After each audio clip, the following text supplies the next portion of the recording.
নমস্কার, আমি গিরিধারী বিশ্বাস জ্ঞান দর্শন ইউটিউব চ্যানেলের মাধ্যমে আপনাদের স্মরণ করিয়ে দিতে চেয়েছি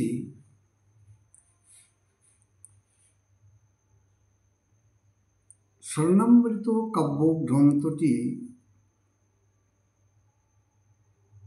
সাম্প্রতিক সময়ে প্রকাশিত হয়েছে। এই স্বর্ণামৃত কাব্যের ৩৮তম কবিতাটি আপনাদের সামনে প্রস্তুত দিতে চলেছি। যদিও স্বর্ণামৃত কাব্যগ্রন্থের অধিকাংশ কবিতার নাম রহিত রাখা হয়েছে, কিন্তু এই কবিতাটি ব্রহ্মানন্দ নামে পরিচিত। ব্রহ্ম যুক্ত আনন্দ, যা ব্রহ্ম থেকে আনন্দ প্রাপ্ত হওয়া যায়, সেটাকে ব্রহ্মানন্দ নামে অভিহিত করা যায়। আমি কবিতাটি আবৃত্তি করতে চলেছি, আপনাদের সামনে তুলে ধরছি। আপনারা মনোযোগের সঙ্গে শুনবেন, আর দূরদূরান্ত থেকে যারা এই কবিতাটি শোনার জন্য আগ্রহে আছে, আমি তাদের সবাইকে আমার আন্তরিক শ্রদ্ধা সম্মান ব্যক্ত করছি স্নেহ, সম্প্রীতি এবং শুভেচ্ছা। আবৃত্তি। ব্রহ্মানন্দ। কবি ব্রহ্ম জ্ঞানে জ্ঞানী হয়ে মন ব্রহ্মানন্দ প্রাপ্ত হবে। কবে ব্রহ্ম জ্ঞানে জ্ঞানী হয়ে মন ব্রহ্মানন্দ প্রাপ্ত হবে। জ্ঞান চেতনার চিন্তামণি ব্রহ্ম জ্ঞানে নিমগ্ন হবে। কবে ব্রহ্ম জ্ঞানে জ্ঞানী হয়ে মন ব্রহ্মানন্দ প্রাপ্ত হবে। জ্ঞান চেতনার চিন্তামণি ব্রহ্ম জ্ঞানে নিমগ্ন হবে। ব্রহ্মানন্দ প্রাপ্ত হবে। হবে নানা পথে নানা মতে, সব চলার শেষ একই পথে। কত দিনে চিত্তরথে একমতে পথ ধেয়ে যাবে। ব্রহ্মানন্দ প্রাপ্ত হবে। ভোগবিলাস বিষয়ানন্দ সত্যানন্দ নয়। সর্বানন্দের শেষানন্দ এক ব্রহ্মানন্দময়। কবে মম চিত্তচকর নিত্য নন্দে হবে বিভোর। কবে মম চিত্তচকর ব্রহ্মানন্দে হবে বিভোর। মৎপথ গুণাগুণ ভুলে গিয়ে নির্গুণী হবে। ব্রহ্ম তেজ দীপ্ততায় মন ব্রহ্মদীপ্ত হবে। কবে ব্রহ্ম জ্ঞানী জ্ঞানী হয়ে মন ব্রহ্মানন্দ প্রাপ্ত হবে। জ্ঞান চেতনার চিন্তামণি ব্রহ্ম জ্ঞানে নিমগ্ন হবে। ব্রহ্মানন্দ প্রাপ্ত হবে। হবে নানা পথে নানা মতে, সব চলার শেষ একই পথে। হবে নানা পথে নানা মতে, সব চলার শেষ একই পথে। কত দিনে চিত্তরথে একমতে পথ ধেয়ে যাবে। কবে ব্রহ্মানন্দ প্রাপ্ত হবে। ভোগবিলাস বিষয়ানন্দ সত্যানন্দ নয়। সর্বানন্দের শেষানন্দ এক ব্রহ্মানন্দময়। ভোগবিলাস বিষয়ানন্দ সত্যানন্দ নয়। সর্বানন্দের শেষ আনন্দ এক ব্রহ্মানন্দময়।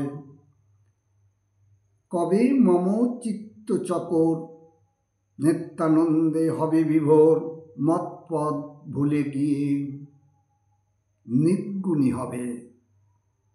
মৎপদ গুণাগুণ ভুলে গিয়ে নির্গুণী হবে। ব্রহ্ম তেজ দীপ্ততায় মন ব্রহ্ম দীপ্ত হবে, ব্রহ্মানন্দ প্রাপ্ত হবে।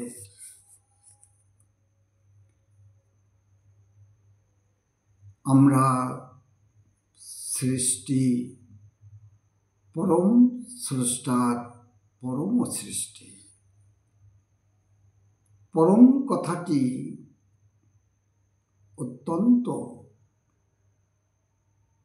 গম্ভীরতার সঙ্গে বিবেচনা করা হয়। মানুষ পরমেশ্বরের পরম সৃষ্টি বলে নিজেদেরকে আখ্যায়িত করেছেন। এই মানুষ আজ ঈশ্বরত্বকে জানার, বোঝার, তার প্রতি নিজেদের আত্মসমর্পণের ভাবকে যেভাবে যে ব্যক্ত করে চলেছে, যেভাবে যিনি ব্যক্ত করে চলেছেন, সবই যেন এক সত্যতাকে বিভিন্ন প্রকারে ব্যক্ত করেছেন। ব্রহ্মানন্দ মূলত পক্ষে ব্রহ্মা যে বিষয়, এই ব্রহ্ম মূলত ব্যাখ্যা একেবারেই দেওয়া সম্ভব নয়। ব্রহ্ম যা শব্দ হচ্ছে ব্যাখ্যা করে শোনানো, পরম ঈশ্বরের সৃষ্টি হলেও তা যথার্থ বলে কখনো পরিগণিত হতে পারে না। ব্রহ্ম সম্পূর্ণরূপে নিঃসন্নতার মধ্য দিয়ে অনুধাবন করার যে গভীরতা, যা কিছু নিগূঢ়তার সাথে সম্বন্ধিত এবং সকল জ্ঞান ও গরিমার ঊর্ধ্বে এমনই এক বিষয়, যাকে আমরা কখনো আমাদের চেতনা দ্বারাও উপলব্ধি করে সঠিকতাকে সুনিশ্চিত করা যেতে পারে না, যা সকল সৃষ্টির মূল বা মূলাধার বলে সুনিশ্চিত বলা বা করা যেতে পারে। যেখানে শব্দ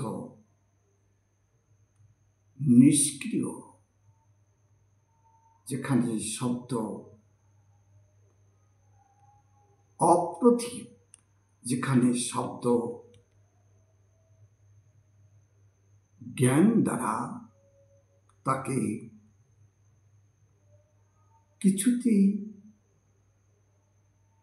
ব্যাখ্যা করা যেতে পারে না, তথাপি মানুষ ব্রহ্মকে বিভিন্নভাবে মানুষের মাঝে মানুষকে বোঝানোর জন্য তুলে ধরেছে।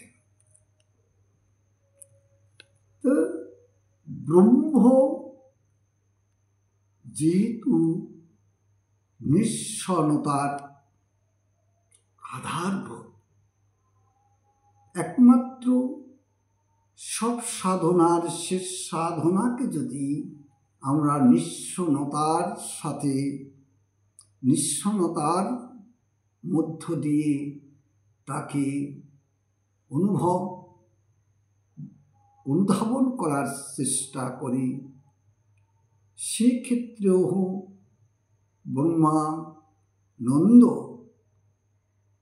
প্রাপ্ত হওয়া যায় না।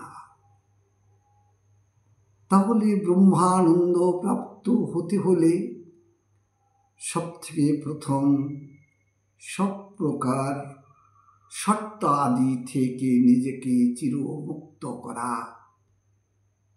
যেখানে গুণাগুণ নির্গুণে পরিণত হয়, যেখানে কোনো ব্যাখ্যার মূল আধার নিজের কাছে চিরশূন্যতার সাথে সমন্বয়িত হয়ে যায়।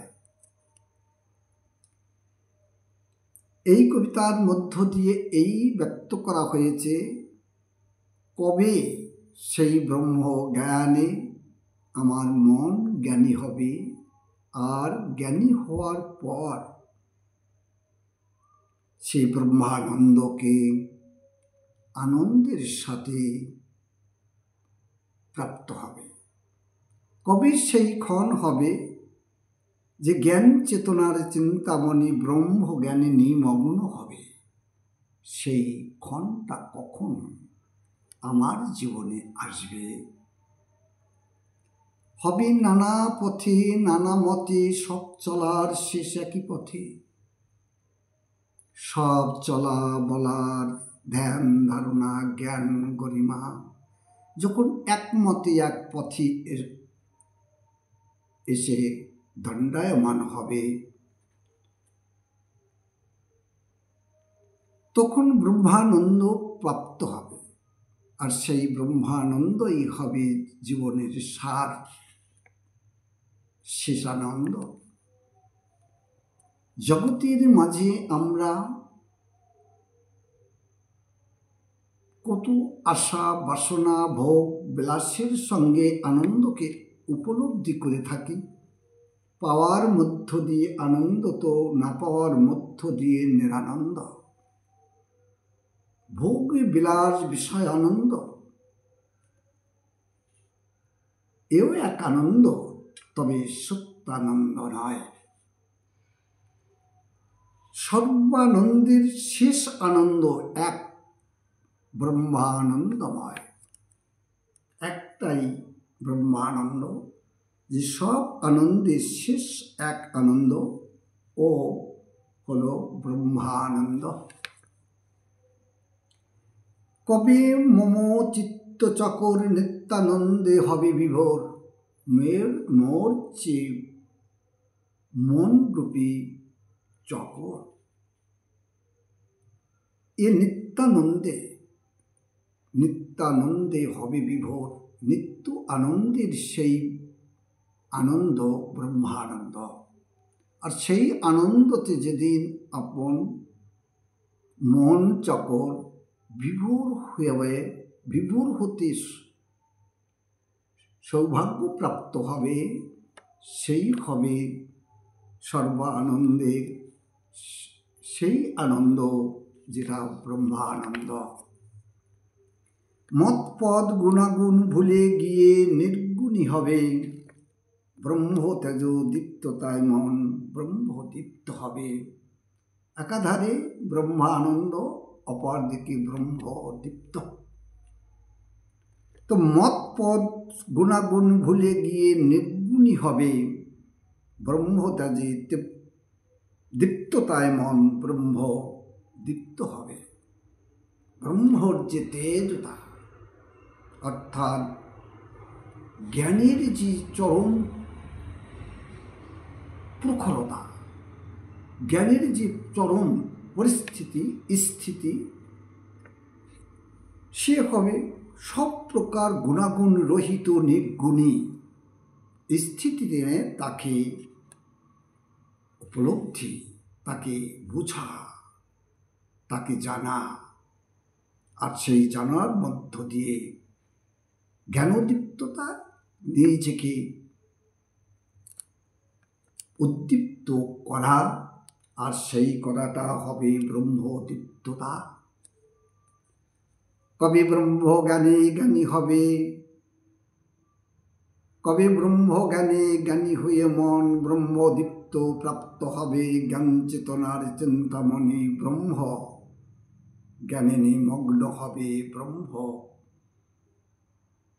ব্রহ্মানন্দ প্রাপ্ত হবে। হবে নানা পথে নানা মতে, সব চলার শেষ একই পথে। কত দিনে চিত্তরথে একমতে পথ দিয়ে যাবে, ব্রহ্মানন্দ প্রাপ্ত হবে। ভোগ বিলাস বিষয়ানন্দ সর্বানন্দময়, ভোগ বিলাস বিষয়ানন্দ সত্যানন্দ নয়। সর্বানন্দের শেষানন্দ এক ব্রহ্মানন্দময়। কবে মম চিত্তচকর নিত্যানন্দে হবে বিভোর, মৎপদ গুণাগুণ ভুলে গিয়ে নির্গুণী হবে। ব্রহ্মতেজ দীপ্ততায় মন ব্রহ্মদীপ্ত হবে।